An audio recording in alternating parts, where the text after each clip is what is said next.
It can't happen to me. That's what you said, wasn't it, Bill? But it can and just did, and you're not quite sure why. Let's see if we can find out. Not too many minutes ago, that young woman and her child were happy and healthy. Now their young bodies are crushed and racked with pain. Maybe they'll live and maybe they'll die. But one thing's sure, the next few minutes, hours, or maybe days, their lives will hang in the balance. And you'll have to live out those minutes, hours, and days knowing you were responsible. The police will measure out the skid marks, determine where you applied the brakes, give you a sobriety test, and it will all go into a report that will be reviewed in court. Maybe you'll be found guilty, maybe you won't. But you'll never outlive the memory of waiting to find out if the mother and daughter will live or die. Then the police are at you with questions. Where had you been? Had you been drinking? Would you submit to a sobriety test? Sure, why not? After all, you'd only had a few beers. You're not drunk. Of course you're not drunk, not in the common sense of the word, but your driving ability was measurably impaired. How could it be? You feel fine. But what you didn't know was that it only takes a few beers to take the keen edge off your driving performance and slow your reaction time. When ethyl alcohol, which is the foundation of all liquor, enters the circulatory system through the stomach, it's oxidized by the liver and turned into heat energy in the form of calories. Unfortunately, the liver can only process about 3/8 of an ounce of alcohol per hour. That's about the amount in 3/4 of a shot glass of whiskey or a short beer. When more alcohol is taken, the liver is unable to process it, and it passes into the bloodstream and is carried to all parts of the body. As the percentage of alcohol begins to build up in the bloodstream, the first part of your nervous system to be affected is your judgment center, located in the frontal lobe of the brain. This is the area of the brain that determines right from wrong. You see, alcohol is not a stimulant, it's a sedative, a depressant. Oh sure, the first few drinks make you feel more alive and responsive, but actually as the alcohol enters the bloodstream, it slows down normal operation of the heart and nerve centers and depresses the inhibitory mechanisms of the brain. It removes inhibitions and social restraints. This is what gives us the feeling of stimulation. You have more assurance, but less self-control, and this is when the danger begins. You get a Superman complex behind the wheel at the very time when your driving skill and mental outlook have been seriously damaged. The alcohol works as an anesthetic, and we adopt a "I don't care" or "sure I can make it" attitude. We contemplate stupid things like passing on a curve or a hill. We become easily exasperated by the driver we feel isn't going fast enough, and we take chances we wouldn't ordinarily take to pass him. But those few beers we had can reduce our driving ability as much as 25 to 40%. A report by the American Medical Association clearly showed that 2 shots of 100 proof whiskey or 2 12-ounce bottles of beer can inject a dangerous amount of alcohol into our system if we're driving. And the worst part is that we probably aren't aware of it. Even an hour after having a couple of beers, our reaction time to light signals can be reduced as much as 6%. In another test, it was shown that after a 3-ounce drink, it took as much as 12 seconds for a person to regain his normal sight after being blinded by the lights of an oncoming car.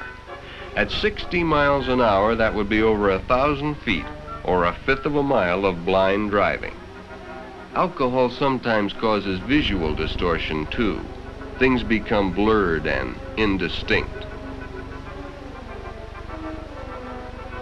Another problem which often goes unnoticed by the driver but is no less dangerous is tunnel vision. Tunnel vision is a phenomena where your field of vision becomes increasingly narrow. That is, your periphery or side vision is decreased.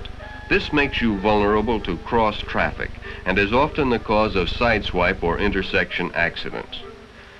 The National Safety Council says that 2 normal cocktails or 4 beers can reduce visual acuity as much as wearing dark glasses at night. Now, only a fool would drive at night wearing dark glasses, but nobody thinks much about driving after 4 beers. The effect of alcohol on vision is particularly serious because 90% of the driving decisions we make are based on how well we see. So if you must drive, don't drink. If you do drink and must drive, wait. Let the effects of the alcohol wear off. A good rule of thumb: wait 1 hour for each bottle of beer or each ounce of whiskey. The more alcohol you take, the longer you should wait until it is safe to drive. Because the danger of having an accident increases with the amount of alcohol in your system. For instance, under identical driving conditions, a person with 0.05% alcohol in his blood, that's about 2 drinks or a few beers, is twice as likely to have an accident as a person with no alcohol in his blood. With 0.10%, 3 to 6 drinks or a couple of quarts of beer, the chances are 3 times as great. And when the blood alcohol has reached 0.15%, the chances are 10 times as great.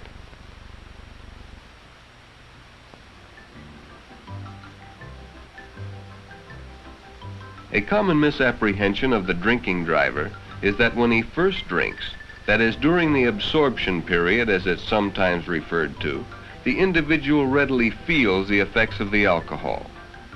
But during the wearing off period, he becomes less aware of these effects and deludes himself into thinking he is sober. But he is falsely comparing his maximum feeling of intoxication with his beginning feeling of sobriety. He may be far from sober and is only making a dangerous comparison. We are all aware that alcohol and gasoline don't mix, but many of us think it can't happen to us. But it can and does in ever-increasing numbers each year.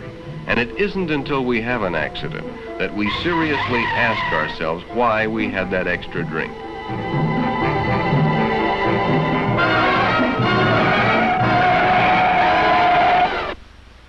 We all find excuses for drinking.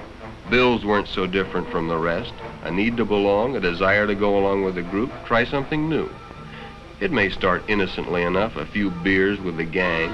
It is a social custom of our time.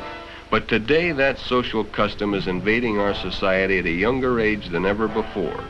The few drinks that the social drinker may take don't seem to present a serious danger.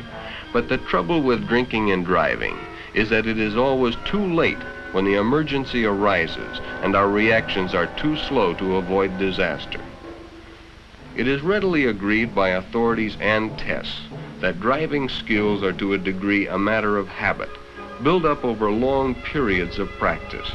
It has also been proven that the latest driving skills mastered are the first to go when under the influence of liquor. Therefore, the older, more experienced driver is less likely to have his skills seriously impaired than the younger, less experienced driver. One must be able to judge speed and distance, follow traffic patterns, make necessary adjustments, and be able to react quickly to emergencies. After a few drinks, the good driver is no longer capable of doing this.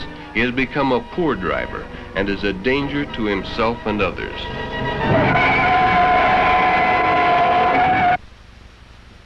This happened to you, didn't it, Bill? Sure, you passed your sobriety test. They can't convict you on drunk driving, can they? But you'll always have to face the fact that those beach party beers were a contributing factor in your accident. If you hadn't had them, you might have hit the brake pedal a second or two earlier.